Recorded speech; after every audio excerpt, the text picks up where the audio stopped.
Are you new to tarot and you're confused by the thousands of decks that are out there? This is the video for you. Hello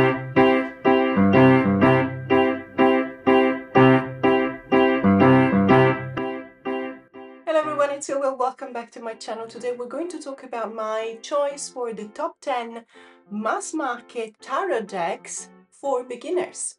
So I've been teaching tarot for many years, close to 3 decades actually. And every time that I have a new student, the first thing that I ask is, do you have any experience with tarot? And if they say yes, I immediately ask, okay, which tarot deck do you use? Let me tell you this, 98% of the time they would say I have used already the RWS, which is short for Rider-Waite-Smith, which is this deck here, and it's the most common one, I would say. It has been illustrated by Pamela Coleman-Smith, and it says here on the box, under the direction of A.E. Waite. I would say that nowadays we tend to give a lot more agency to Pixie, Pamela Coleman-Smith. We also know from some of Pamela's letters to her friends that she made a lot of suggestions. So to me, it was more of a collaboration rather than a direction. But in any case, this is the RWS, Rider-Waite-Smith. So as I was saying, 98% of new students would have had already experience with the RWS. I would say 1.5% would have already experienced with the Aleister Crowley's Thoth tarot deck, which has been illustrated by Lady Frida Harris, again in collaboration with Aleister Crowley. And then there's only a 0.5% that would say they have experience with the Tarot de Marseille. I love all of these three. I do, however, think that each and every one of these have a very specific place in my collection and also in my practice. So today we're going to focus mainly on the RWS. However, I will give you one other example of Tarot de Marseille simply because I believe that there is a beginner Tarot de Marseille deck out there that is really great. So when it comes to RWS decks, what I'm going to do is I'm going to show you what I believe are really good decks for beginners, and we're going to compare them to the traditional RWS. So the first deck that I actually recommend is Your First Tarot, which is being published by Rockpool. Rockpool is an Australian company, however, they do distribute all over the world, and it is a mass market, very affordable kind of publication. This one was realized quite recently. I believe it was published around 6 months ago. It also comes with a book that you can purchase on the side that delves a little bit deeper onto the meaning of the cards. However, if you want to keep it affordable, this deck does come with a little white book inside as well. And I am totally convinced that this is a solid alternative to your OG. One of the main reasons why I actively recommend this deck, this is one of the most comprehensive little white books that I have seen when it comes to mass market decks. It covers everything that a beginner might want to know about the first time in which they acquire a deck. And let's say that this one covers everything from A to Z. So we are learning about what is tarot, what is the RWS. We're learning about how to cleanse it. We're learning about obviously the major and the minor arcanas and the core cards, caring for your tarot deck. As I said, cleansing, charging, activating, storing. Who are you communicating with? Now, this introduces a topic of discussion that might not necessarily be agreed upon in the whole tarot community. There's a lot of us that say that we are communicating with the spirit guides. A lot of us reject this concept. I personally think that there is no manual 101 on deciding who you're talking to, who you're communicating with when it comes to using your tarot deck in a reading. There is a list here. I think it's comprehensive. I also understand the necessity to tackle this topic because I did get this question from a lot of students, especially the beginners, because they want to know whether they should establish a communication. They want to know whether they should feel like they're actually talking to someone and receiving an answer back. There is no right or wrong in this case. It literally depends on how you feel about it. Does it feel like it's a communication? Does it feel like you're actually exchanging words with someone? Most students will get to that stage in which they believe that they're talking to a spirit guide. Then it goes on in recommending a short ritual, helping you to open the channel of communication. Preparing your space for a reading, that's also part of the preparation, and then preparing your energy for a reading. This one is extremely important, and please understand, I will never get tired of saying this because I've seen way too many people reading, making a divination reading, for example, whether it's for themselves or for others, when they were upset or scared or in a, let's say, a state of mind that was not necessarily conducive of a relaxed and honest and open conversation. Whether you're conversing with yourself or with your spirit guides, you cannot be upset, you cannot be angry, you cannot be fearful. There is a necessity here. You really need to achieve a state of mind in which you are as calm and serene as you can possibly be. There's also another simple ritual to prepare yourself for a reading. It's always about what works for you. I really believe that you need to find your own approach to a deck. And then when you see that it works, you might want to stick to it for the rest of your practicing years. Then it talks about a topic that I've been asked for so many years. Do I read jumpers or flyers? So the question for me is not to pay attention to a jumper or a flyer. I will always pay attention to a jumper or a flyer. Do I always read it? No. Sometimes it is what it is. It is just a card that I dropped inadvertently because I do have sometimes pain in my fingers. So whenever I'm shuffling and I do have sometimes a bit of pain, that will happen more often. When I warm my hands up, for example, which is something that I learned how to do, because it has become a necessity now, then I will have less jumpers. Generally speaking, what I do is I take note of what card that is, and then I move on. Another topic of conversations that I believe that needs to be addressed, especially if you're a beginner, is how to ask the questions. I always tell my students to, whenever they want to know something more about a situation, the question should not be what you should do about something. Do not limit yourself, do not limit your actions. Ask the cards if there's anything in specific you should be aware of. Is there anything I should know about such and such? Then we got a few spreads, as you can see here. These are the normal spread, I would say. 1 card reading, 3 cards reading, even though it does give you a couple of different ways in which you can use the 3 card spread. Then it goes into the major arcanas and the minor arcanas. And for both, it gives you a, let's say, an empowering meaning. So some keywords, empowering meanings, reversed meanings, and affirmations. Excellent guidebook, excellent deck. Let's just have a quick look at the cards. So as you can see, the drawings are the same, the images are the same. However, the colors are different. And also, as you will see, well, the font is different, obviously, because this is not the hand-drawn one. But you will see at the bottom of the card that it actually shows you a few keywords. I am a fan of keywords, but, and I always say this, but they need to work for you.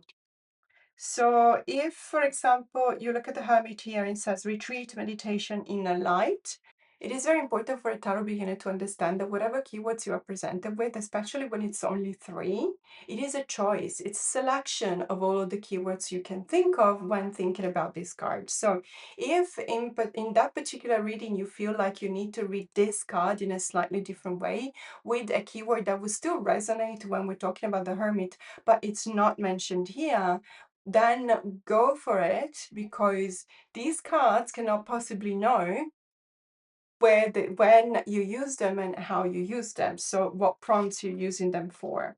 So obviously this is a selection. So I'm not going to show you all of the cards. These are obviously very similar to the WS. They are the same images. However, as we've seen, we do have a slightly different color palette. Also, the backs, as you notice, are different. I really like these ones. So these are very similar decks. I was saying same kind of images, but this deck will definitely be an excellent deck to start your tarot reader's journey with. Now, sticking to the RWS, I just wanted to show you a couple of decks. One is, I would say by now, we can call it a historical deck almost. And another one is The Unfolding Path. So the Lightseers Tarot by Chris and Donnelly and The Unfolding Path by Atina Notua. These two decks are your modern take on an RWS. And I would say that I would still recommend these to a beginner. Why? Even though they don't necessarily show you the same images as the OG, they will still give you the possibility to understand the meaning of the cards and possibly remember them with an even quicker kind of visualization. And the reason behind that is because they are modern. I would say that the Lightseers Tarot has become an incredibly popular deck, especially in the last 5 or 6 years. I would feel like it has become very popular during the pandemic, and so there was a lot of people that felt like they needed to connect to a tarot deck, to an RWS deck, but they wanted a more modern kind of approach that also looks into diversity, for example. This is one of the, I believe, first examples of a majorly produced, so a mass market produced tarot deck that also tackles into diversity. And by being one of the first examples, we also know that later, after the publication of these decks, there's been other decks that will probably do an even better job. But I do recommend this deck and also the Unfolding Path to my tarot beginners, because especially when they're in their 20s, they will definitely relate a lot more to the images in these two decks rather than the OG. One thing that I always do is present them with the OG, together with the OG. And the reason why I do that is because I believe that this tarot deck is eternal, is timeless, because all of the scenes that are depicted on the cards are scenes that will be universally understood, even though sometimes they may appear a little bit on the older side, of course. When it comes to modern takes on the RWS, it really is a slippery slope. I do believe that in many, many cases, you will see that some decks are actually dated, especially when they focus a lot on very specific kind of generational slang. So let's just have a look at these three decks together. So these are the two new ones, are not in order. I'm just going to show you the cards. And I will have to say that it is very personal, of course, which ones you would prefer. But I am quite confident that whether it's one of these ones or a different deck, you will be able to find something that resonates with you. We got the 3 6 of Swords here, and let me just zoom in just to see the cards a bit better. So what I mean is that when it's a tarot deck that takes on a modern way to introduce the cards, you need to ask yourself whether the way in which they're depicting a certain card is successful. Does it communicate the same things as the RWS? Is it effective for you? Does it convey that same message? Is it easy? Is it making it easier for you to understand the message or to remember the message or the meaning of the card? So in this case, we have a very difficult, very dire situation. You can tell that the person that is being transported into this very precarious looking kind of canoe, boat, whatever it is. They are not necessarily in a happy situation. Their shoulders are hunched, as you can see here. There's also the presence of what we can imagine is a child. And in that case, we can imagine that this could be a parent, it could be a mother, it could be a parent that is taking care of this child. So you're not alone, but at the same time, the person you're with is someone that depends entirely on you. So your situation is even more dire than expected. And there's choppy waters in here, as you can see here. However, there's always something that brings a lot of hope. And you also start understanding that even though this might be a journey you did not necessarily want to embark upon, it is a necessary one, because it takes you from a place where the waters are choppy and dangerous to a place where there's much more serenity. And in many decks, you will see that this is taken to a whole different level, in which you can see the mountains in the background and the sun, which is, indication of something happier to come to. Now, in this case, what we see here is probably a darker version of a Six of Swords, because this character is alone, completely alone. There's not even a person punting, so pushing the boat. But there are, however, these ravens, crows that are pulling the boat forward. Now, there is a different direction. In this case, you're going away from this situation. In this case, you're going towards the reader. But the person is looking down. There's this idea that they are feeling some kind of discomfort, because they're also holding their hair. There's a storm going on. You can tell from the water, but also from the rain. And there is a very heavy looking, but also tattered and old kind of suitcase. So to me, this is, on the one hand, it is indeed conveying that sense of having to go on a journey, but not being necessarily ready for it. But at the same time, there's also a slightly lighter color in here on the waves, as you can see. This will point to the fact that we're almost getting to the shore, and the character in the card is actually getting ready in order to step out of the boat. So their journey is almost come to an end. When we're looking at the unfolding path tarot for the Six of Swords, what you can see is that this person is not even on the boat, at least not yet, but one of their hands is on the side of the boat, and they are getting themselves ready to go on board. There is this sense of being at one with the water, and there's also a slightly different kind of expression on their face. They're not looking necessarily like they're smiling, but there is a sense of serenity that it comes with the knowledge that you're doing something that you're supposed to do, and that will make you feel better. Also, the colors are brighter in this case here. Obviously, when you're choosing a deck, it needs to work for you. If this one is the most complete one, which it probably is, maybe this one is the one that gives you the possibility to immediately recall to mind the visual aspect of this card, and together with the visual aspect, also the meaning of the card. Or maybe this card will resonate the most with you. In any case, these are both mass market decks, very affordable, still in print. This one, as we said, is also quite famous. This one is from only 2-3 years ago, but equally beautiful, and there's a lot of diversity in the cards as well. So earlier I was mentioning the fact that some generation-specific decks may not be as timeless as the original RWS. And this is a discussion that we've had with some of you a couple of weeks ago, when I was actually introducing the Gen Z Tarot. And I believe that many of us agree on that. Unfortunately, when we are choosing very specific, generation-specific kind of slang or representation, it might actually happen. It's not given for granted, but it might actually happen that, say, 20 years from now, the new generation will not necessarily be resonating with the way in which some cards are being described. Now, I wanted to show you the Millennial Tarot and the Gen Z Tarot together with the original, because I believe that it's probably a fun experience, and it would be easier for me to show you why these are not to be considered timeless decks, but why, even though they're not timeless. We can still enjoy them.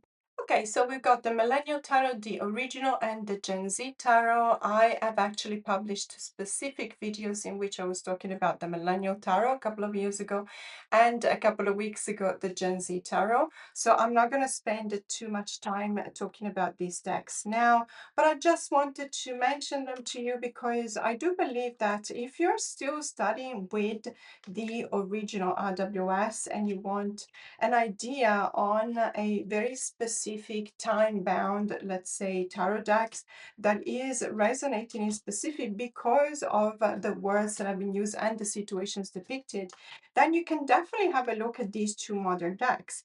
And perhaps one will resonate more than the other. It doesn't necessarily matter. What I always tell my students is to be humble. Don't expect your knowledge of tarot to go from 0 to 1,000 in a couple of months. I know that nowadays there is this idea that if you learn maybe just one word for each and every card, it might not take you longer than a couple of hours to memorize everything.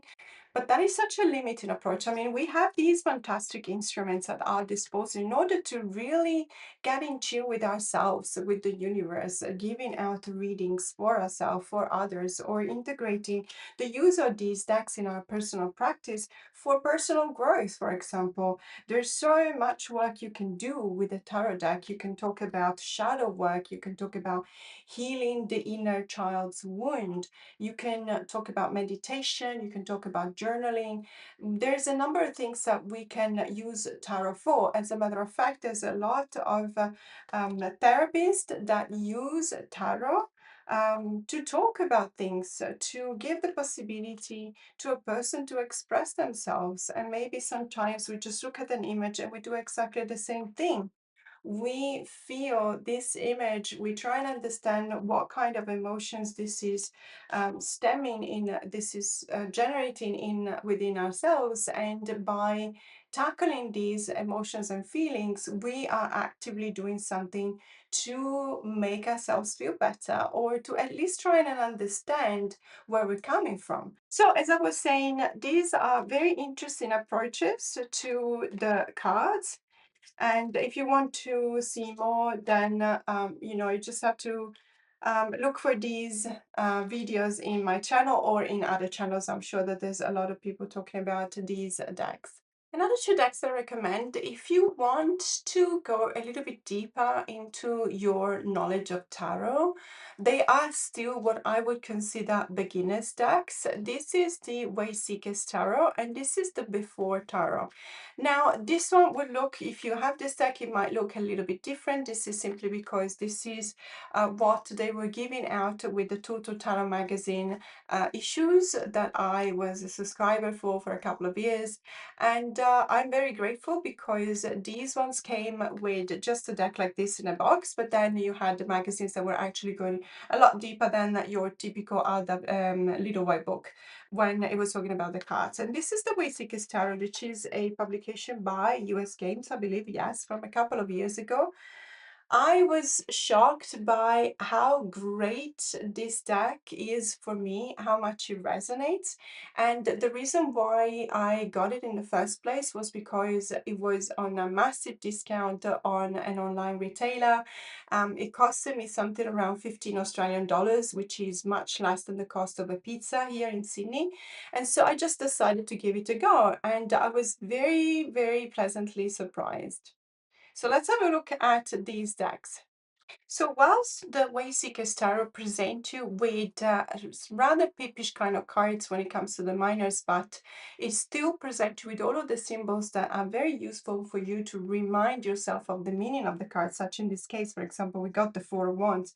You do have the Four Wands, and you also have the banner, and you also have a number of fruits and veggies, and also what looks like wheat. And so this will give you the idea that the meaning of the Four of Wands is about a ceremony, it's about the celebration of a union, and it's about that sense of understanding, the embodiment of stability, because 4 is numerologically speaking, but also if you look at the sacred geometry of the square, it's a very stable kind of form, so it points to stability.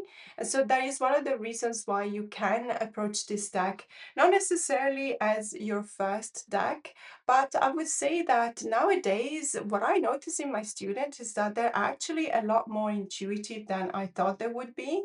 Maybe because there is this idea that we're all part of a much bigger community, which is given by the fact that it's so much easier to communicate with someone that is so far away from us. So if you think about communication back 40, 50 years ago, it was not the same. We did not have emails, and so obviously it was a lot more difficult to confront ourselves with ideas that were not necessarily the same. And hearing nowadays, as we can, in literally the one click of the mouse, hearing from someone who is so far away from us, but also can give us the possibility to look at our own interpretation of the cards from a different perspective. It means that this has developed some kind of intuition in the newer generations. This is my experience as a tarot teacher. I would say there is more elasticity of mind, there's a lot more adaptability, and that is always a really excellent recipe to develop your own intuition. So, in many cases, recommending tarot decks that I would have recommended to someone who's not a beginner actually makes sense now for a beginner. So, the way Seekers Tarot, as I was saying, will probably look a little bit pish-pish when it comes to the minors especially, but it still gives you the opportunity to notice all of the relevant symbols that are in the card, and they are there in order for you to understand the meaning of the card and then recollecting the way in which you want to talk about it.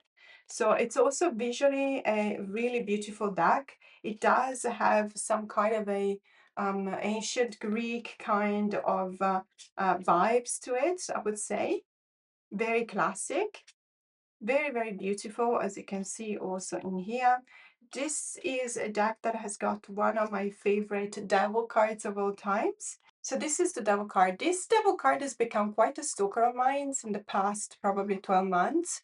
And it was funny because it was at the same time in which I was actually watching a TV show called The Daredevil, Born Again. And it's obviously based on the comic book hero, the Daredevil.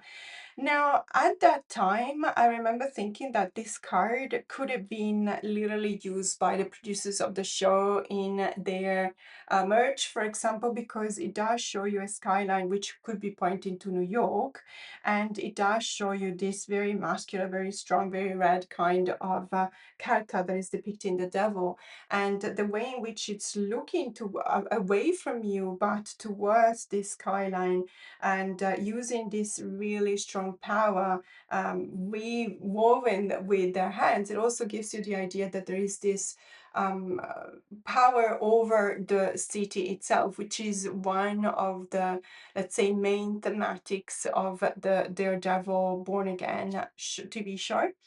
I think that these kind of things should not be discounted. We live in an era in which we are consuming a lot, whether it's TV shows or movies or books. There's a lot of consumption of popular culture.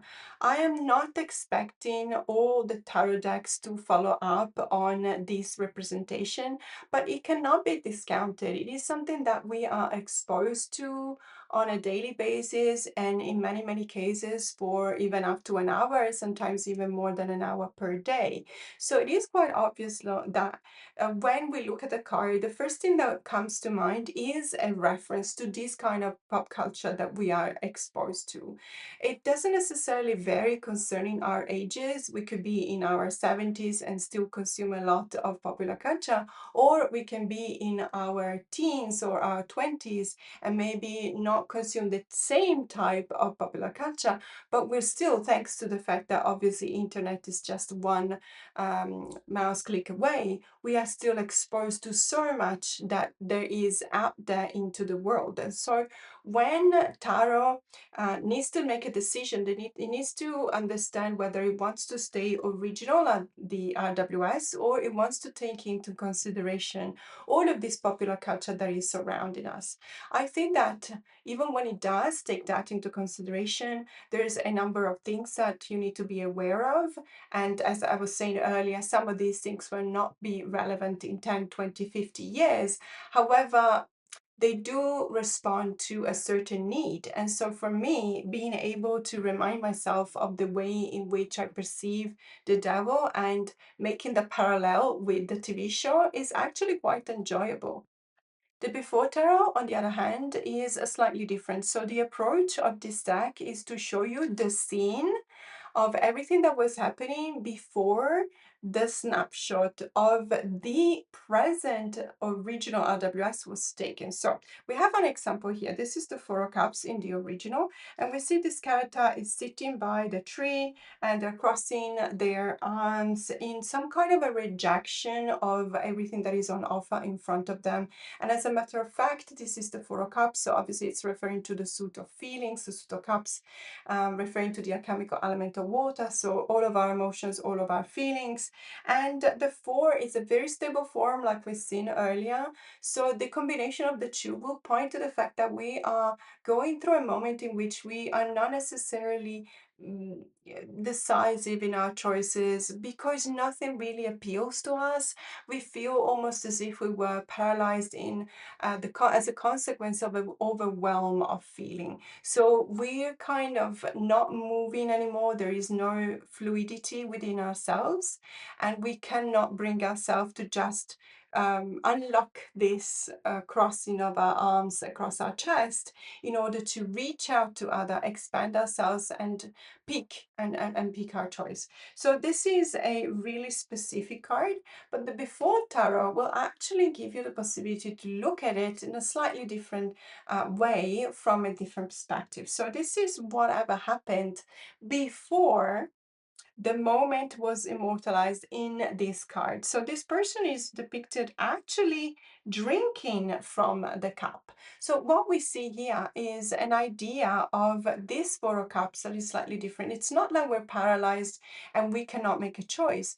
This is the aftermath of actually trying something. So the moment still remains. The moment is still a moment of rejection and indecision, but also apathy towards everything that is on offer. However, we now understand why we have come to this position in these Four of Cups.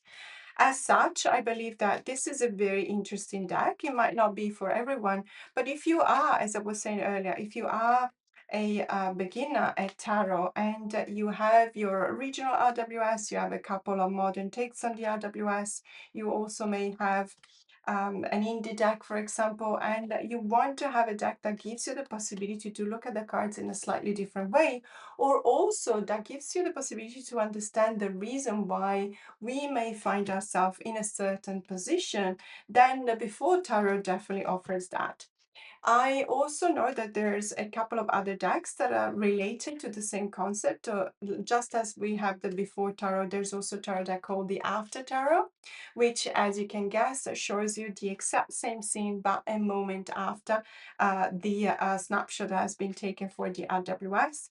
And this could create a story. So if you, for example, want to splurge a little bit and buy the Before and the After Tarot, you will definitely be given the possibility to use these three decks together in some kind of a tableau. So it really gives you a sequence and it will make you understand even more the reason why we see some characters depicted in the way that they are.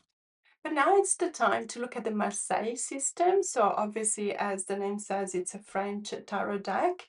I would say that there has not been that much interest from mass market publishers when it comes to Marseille decks, probably because if you look at the entirety of the mass market, we will say, as we were saying earlier, that only a very small percentage of people will actually reach out and buy a mass market deck that deals with the Tarot de Marseille system. However, I believe that there is one that is called the Squid Cake Marseille Tarot by Just Roller from a few years ago, published by Rockpool. Is actually fantastic, and I highly recommend it, especially because of the guidebook. It is a smaller book, a little white book, but it really gives you the idea on how to read the cards in the specific system of Marseille as opposed to the system of the IWS. So as you can see, it's a smaller deck, so that might not be everyone's preference. Personally, I think that it makes it more manageable. But what I really want to bring your attention to is the guidebook, as I was saying earlier. So we have an excellent approach to the way in which a guidebook should be written. You always have the initial introduction. That is something that is common to every one of these guidebooks. I really do like the way in which it has been written, though. It talks about Marseille and it gives you a little bit of an idea on the origin of this specific deck. And then it goes into how to use the card, again, something that you can find in pretty much any guidebook. When it talks about the major arcanas, then it talks about the minor arcanas, and it does give you already an idea or an explanation of the differences between the minor arcanas in an RWS, which we call fully scenic, because they do show you an actual scene developing, and the minors in the Marseille Tarot, which are considered to be pipish, so not depicting a full scene, but just the pips related to that particular suit. So if we're talking about the Four of Wands, you will see four wands, literally. Now, one thing that this guidebook does really well is it gives you the way to approach the reading related to a Marseille deck. And so it talks about numerology first, and that's really interesting because numerology is something that can actually be extrapolated from the Marseille system and applied to any other deck, and that is something that I really like. And I, for one, have decided many years ago that for me, reading numerologically also the RWS just made sense.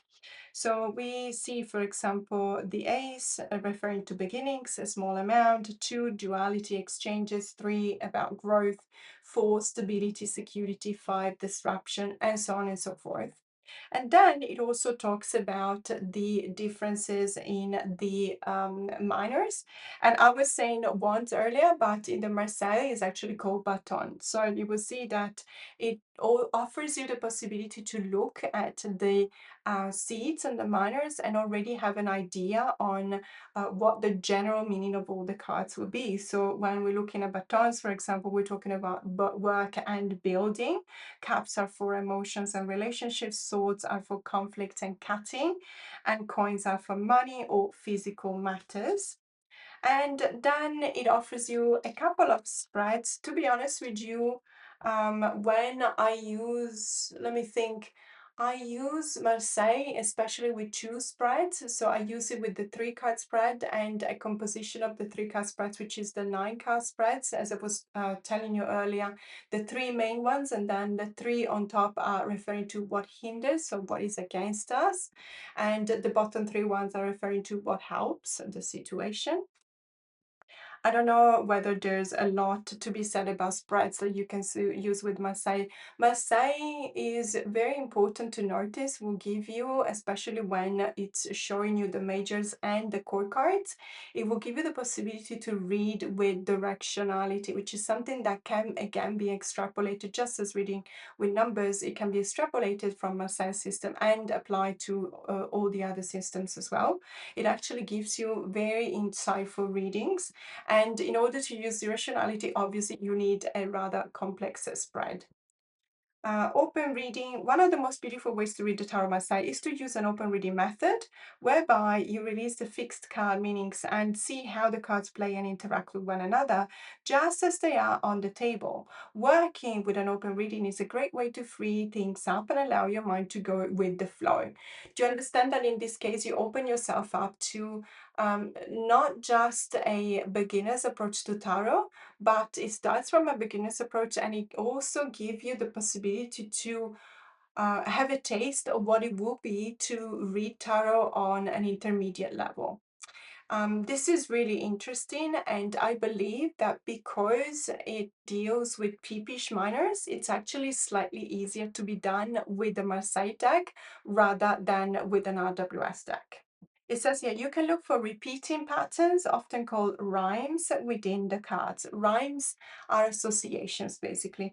Rhymes are found when one symbol or part of a card is repeated or transformed in the next card, which links the cards together and creates a story. For instance, a small flower bud in one card may appear as a full-bloomed flower in the next. So I call them associations because I just feel that it really tells you the way in which you need to read them as sequences. So you go from one status of the meta into the next one. There's cards that sound like repetitions, so there will be elements that are repeated in more than one cards.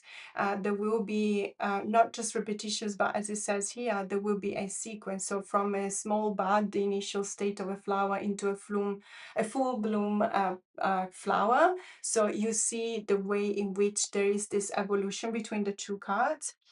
When you're using an open reading, I would definitely recommend that you use at least the 3 cards, because you definitely need more than 2 in order to have a more complete kind of tableau in front of you.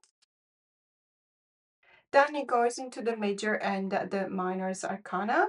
It gives you some of the keywords here. Now, there is something that needs to be said about this. The color of the font of the keywords and the function is very difficult to read. I don't know if you can tell. Obviously, even wearing my glasses, it's not a matter of the size of the font, it's just the color, which is really a pity, because it would have been great to have a direct and very quick experience of these keywords, which I'm sure are very interesting, but I cannot read them. But that is something that is just me. I mean, I do have these eyesight problems, obviously, and it might not be the case for anyone else. So when it comes to the minors, I actually really like it, and let's have a look. So let's go to a minor that is not the core cards. So we got the 10 of coins here. By the way, how cute is this edges? These are just painted in pink. So there's a lot of pink in this one, and it does remind me of the color palette for your first tarot, but this is not the same creator. It is, however, the same publisher. So we go to the 10 of coins.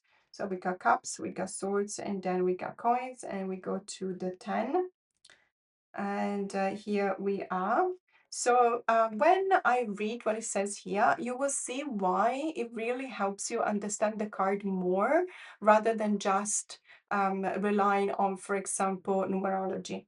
1 coin is a little, 10 is a hell of a lot. The 10 of coins represents achievement unlocked, so now is the time to pay yourself and enjoy the rewards. This is also a chance to look at the whole picture and know what you've done or created. Give yourself a big pat on the back. If you still don't feel as though you're where you want to be, view this as a sign that things are on the horizon and look very promising. And then what it does that I feel is different from other little white books that talk about the Marseille, it gives you this representation, this visual representation, and as a description. So visually, all of the coins are on the table and dinner has been served. So it really gives you the possibility to look at the card and see the scene, even though it's not a fully scenic card. If the coins were people, you would see a friendly gathering or a party celebrating big success. The vegetation is healthy and in bloom, which shows that things have been well cared for and are now doing their own thing. So I really like this because it's very direct, it's very simple, it's just a couple of paragraphs, but at the same time, it gives you such a strong visual image that the next time you think about the Ten of Pentacles and you pull it, you will immediately remind yourself of this scene of a table with a lot of people sitting there and really nice food presented on the table. And so this idea of abundance. So this is the main reason why I recommend this deck is because, as I was saying, as far as Marseille decks go, this one, because of such an amazing guidebook, really gives you the possibility to memorize the meaning of the cards. This is a more conventional and traditional approach to a Marseille deck. Obviously, not everyone will like the idea of having such a modern representation of the court cards. This is the King of Cups, for example, and this is the Queen of Pentacles. So when we think about the King of Cups, we don't necessarily depict the King of Cups as someone holding a cup of coffee, but at the same time, this will definitely resonate when once you go to the guidebook and you read about it. It's still holding a cup, so obviously it does situate this card within the minor, the suit of the minor that it represents, and so on. And this is the Queen of Cups, and she's doing exactly the same thing. So there's a number of details that obviously you need to pay attention to, and I would say this is the Two of Cups, for example, and I love it because these are representing waves. So this is obviously referring to water, but at the same time they look like two small ghosts, like really cute small ghosts. And I really like this, and I just want to read quickly out of the Two of Cups here, just to show you that this is a very enjoyable deck, but at the same time, it also gives you an excellent way to learn. So visually, there are two cups side by side with two ghosts rising from them. The ghosts represent two people coming together and getting closer to meeting a date or even a newly formed relationship. Of course, this is a bit on the cutesy dootsy kind of side, but at the same time, it would definitely create this visual memory in your mind. And the next time that you see this card, you will immediately make that association. So highly recommend these two decks. If you want a more traditional approach to Marseille, then this one is one of the many additional edition of this deck, the Tarot de Marseille by Heron. And this is, as I said, the Squid Cake Marseille Tarot. And last but not least, when it comes to the Aleister Crowley's Thoth Tarot, this is the traditional deck that you can find has been published by US Games. This is a slightly older deck because it's from the 80s, and I really love it because it does have that really battery feel to the cardstock that I really like and enjoy. However, you will be able to find this deck in a very recent publication.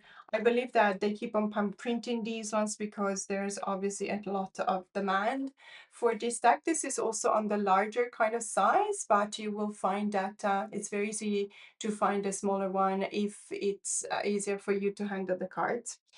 I really love the drawings, the colors that have been used in this deck. When it comes to the titles, let me just tell you this. Let's go to the Four of Swords, for example, with the Lord of Truth.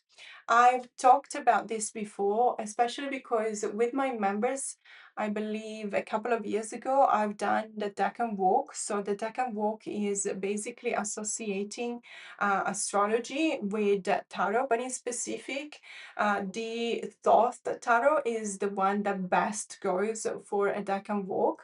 And my point of view is that not just a Thoth tarot, but if you want to go even deeper, you should probably get your hands on the Hermetic Tarot, because the Hermetic Tarot is one of the very few decks that presents you the titles, the Hermetic titles on the minors, as expressed by the Order of the Golden Dawn, rather than the reinterpretation of the Hermetic titles as expressed by Aleister Crowley.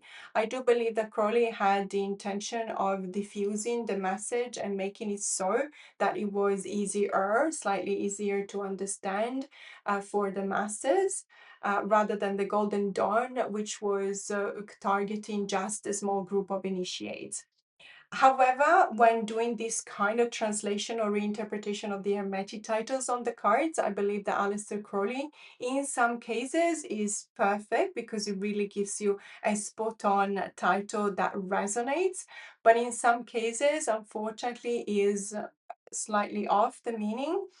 And I don't know, you need to see which one works best for you. In any case, if you're doing the Deccan Walk, which starts in March, you can also join my membership if you want. I have still those videos for each and every Deccan. I actually presented a specific video to my members where I also offer a custom spread. And I also make an association with the specific Deccan and the meaning of the Deccan with a movie. So it was really fun because we got to talk about the movies in specific, and also we used those movies in order to try and understand a little bit better the Deccan where we were on. So all those videos are still there for you to enjoy if you want to join my membership. So I would say this is one of my favorite decks when it comes to Thoth decks, because it is the original painted by Lady Frida Harris. I really love the images. I think that the colors are amazing. This is one of the decks that I will never part ways with, because it's not a greeny, 100% greeny, but I, I actually found out just recently that many that are considered greeny decks also include a slightly paler version of a green, a lighter kind of shade of the green. There's other decks that are even slightly darker, but those decks will sell for $400-500. I actually bought this deck, I don't know, decades ago, and so I had no idea. And I will tell you a secret, but not so much of a secret, but because everyone knows this. When the US Games mass market producer released the Thoth decks that we now consider greenies, they actually thought they made a mistake. It was a mistake in the production. So these borders were not supposed to be green. They were supposed to be gray. And they were immediately, the machine, the batch that was produced was stopped immediately. And that's the reason why nowadays we don't find that many, because they did not produce thousands, but just, I believe, hundreds. That is always funny, because now I'm thinking about the fact that, if they haven't done that, if they had gone along and produced even more greenies, we now would not probably be interested. If you're a tarot collector, you would not be interested in having a greenie, because there's nothing special about them. How funny sometimes these things, the way in which they work. So this is, as I was saying, one of my favorite representation of a Thoth tarot. There are modern takes on Thoth. I'm thinking about, for example, even in the mass market area. So, for example, the Sun and Moon tarot, it's very modern. But the ones that I'm thinking of, the Sun and Moon is a mass market, but the other ones are all indie. For example, the Tabula Mundi is a really beautiful Thoth-inspired deck. There's other decks, but are still indie decks.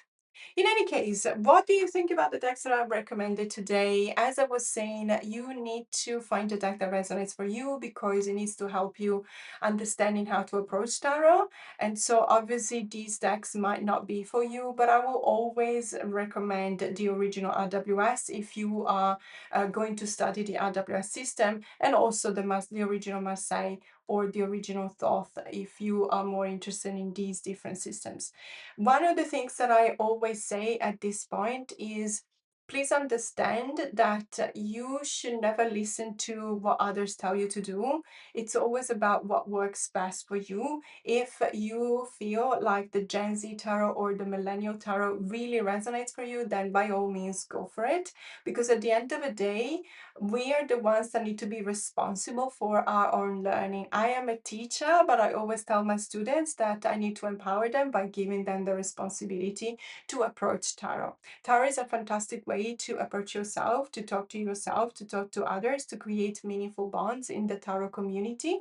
And I highly recommend it to everyone, even if you're not necessarily interested in becoming an intermediate tarot reader, but you just want to start reading with tarot. Thank you so much for watching, and I will see you soon. Bye.